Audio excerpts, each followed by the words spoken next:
pagi saudara dan sahabat dimanapun Anda berada, senang berjumpa di dalam One Verse a Day. Kita mau merenungkan firman Tuhan, sebelumnya marilah kita berdoa. Ya Allah, kami sungguh bersyukur untuk hari baru yang Tuhan beri, untuk kekuatan, iman, pengharapan di dalam Tuhan.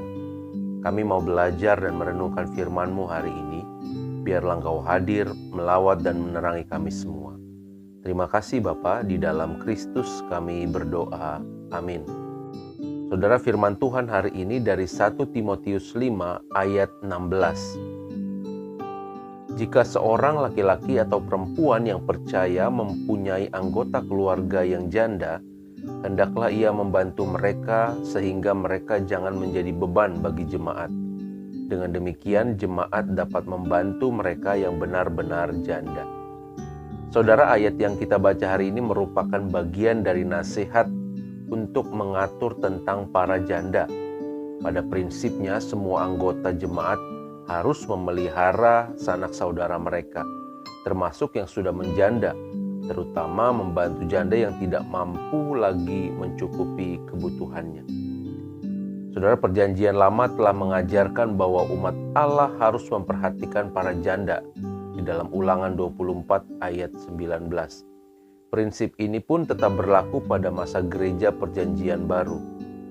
Gereja walaupun dalam keadaan sulit tetap berkewajiban untuk memperhatikan kesejahteraan orang-orang yang hidupnya berkekurangan. Dalam hal ini diambil contoh adalah para janda. Tetapi masalahnya adalah tidak semua janda itu layak menerima bantuan jemaat yang jumlahnya sebenarnya juga terbatas. Beberapa janda masih memiliki keluarga atau saudara yang sebenarnya cukup mampu untuk menanggung mereka.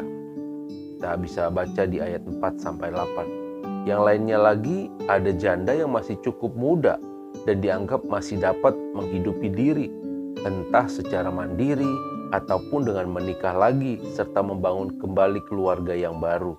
Dikatakan ada juga janda yang cukup kaya. Menurut penulis, para janda yang masuk dalam kelompok tersebut itu tidak perlu dibantu. Karena jika mereka menerima bantuan, maka janda lainnya yang benar-benar membutuhkan, yang hidup seorang diri dan hidupnya betul-betul berkekurangan, malah bisa-bisa tidak menerima bantuan. Selain masalah penerimaan bantuan tersebut, Timotius juga harus membereskan masalah dari keteraturan hidup berjemaat karena beberapa dari antara para janda itu hidup tidak disiplin dan beberapa bahkan dikatakan telah tersesat mengikuti iblis. Saudara, tuntunan yang diberikan Paulus kepada Timotius ini memberikan beberapa pengajaran penting tentang kehidupan berjemaat. Pertama, bahwa suatu jemaat atau komunitas Kristen itu harus memperhatikan sesama saudara-saudarinya yang hidup berkekurangan. Harus ada kebijakan dan langkah yang jelas yang dapat dilaksanakan. Kedua, tidak teraturnya perhatian jemaat terhadap pelayanan diakonia seperti ini akan memberikan alasan bagi lawan untuk menjelek-jelekan gereja. Saudara, ini akan berpengaruh pada kesaksian jemaat terhadap orang lain. Terakhir, Paulus menunjukkan bahwa mereka yang berkekurangan juga sebenarnya punya kontribusi bagi kehidupan jemaat sebagaimana yang lainnya. Walaupun mereka dibantu, mereka tetap punya peranan, yakni agar jemaat dapat hidup saling melayani. Saudara, sepanjang gereja dan orang-orang Kristen hadir, salah satu tugas panggilannya adalah menolong mereka yang berkekurangan, yang lemah, yang terpinggirkan, yang tertolak, dan yang tidak dianggap. Yesus pernah memposisikan dirinya sebagai orang yang hina ketika ia berkata, "Sesungguhnya segala sesuatu yang tidak kamu lakukan untuk salah seorang dari yang paling hina ini, kamu tidak melakukannya untuk aku."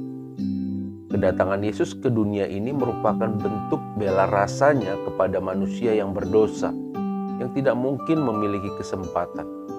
Yesus menderita, lapar dan haus, disiksa dan disalibkan seolah tidak berdaya, merupakan wujud pembelaannya sendiri ia menunjukkan rasa senasib sepenanggungan terhadap orang-orang yang tertindas, yang lemah, yang miskin, yang sakit, yang tidak berdaya.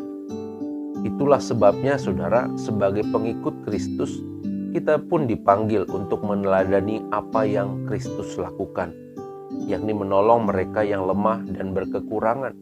Ada banyak orang-orang di sekitar kita yang menderita serta memerlukan uluran tangan kita. Mari saudara, kita ambil bagian dalam panggilan tersebut. Bantulah, dengarlah jeritan mereka. Hadirlah dan bawalah harapan dan kasih ke tengah-tengah saudara kita yang lemah dan yang membutuhkan itu. Saya percaya Roh Kudus pasti memampukan kita di dalam memenuhi panggilan tersebut. Amin.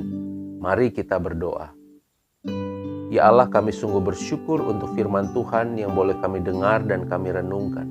Kami diingatkan hari ini agar kami boleh memperhatikan saudara-saudara kami yang berkekurangan.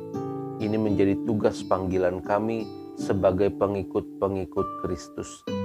Terima kasih Bapa untuk kebenaran firman-Mu. Mampukan kami untuk melakukannya dalam kehidupan kami. Di dalam Kristus kami berdoa. Amin. Tuhan memberkati kita semua, saudara.